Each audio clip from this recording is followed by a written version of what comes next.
Well, a Bay Area freelance journalist will get his equipment back after police raided his home. A judge handed down that ruling today. Phil Matier joins us now. Now, the raid all began because of this leaked police report. Phil. That's right. You have to remember a couple of months back, the police report was regarding the death of San Francisco public defender Jeff Adachi and the issues surrounding his passing. Now, the question was, who leaked that report? Was it leaked, however, or stolen with profit in mind? Now, what was hinted in the police report was later confirmed by a medical examiner's report that went public. That report revealed that the public defender died from a combination of drugs, alcohol, and heart problems.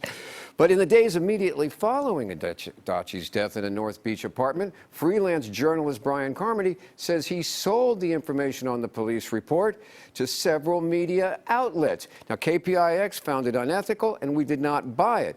But Carmody says that police and the FBI agents used a sledgehammer to break down his gate and entered with guns drawn as they searched the house from the attic to the garage. Officers confiscated cell phones, computers, and a copy of the police report from the safe in his office. Today, Police Chief Bill Scott alleged that Carmody had crossed the line and that he may actually have conspired with somebody within the police department to make money off the report.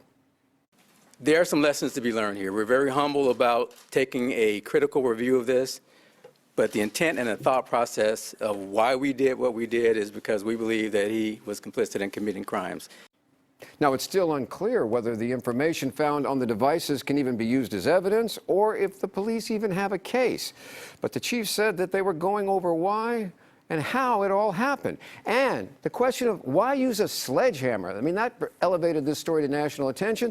Well, and why was Carmody left cuffed for hours over a police report? Those are 2 points that are turning into a national embarrassment for the city. And you can bet that there's going to be more investigations into that as well as to what happened with that police report. Yeah, good point. Obviously, there are a lot of politics being played here. Anytime a district attorney is in office, he has enemies.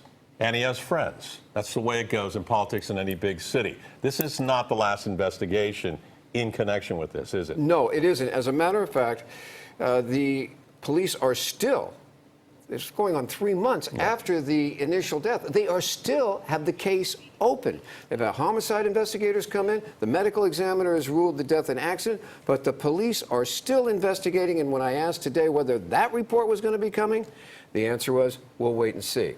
Investigating within their own department as well. That report, I'm not sure, is ever going to happen or surface, because they are searching for it within the police department, saying, okay, did somebody agree to sell and steal this report for money? That's different than a usual leak for a news report, a lot different. So, being San Francisco, we're in new territory with the old First Amendment question.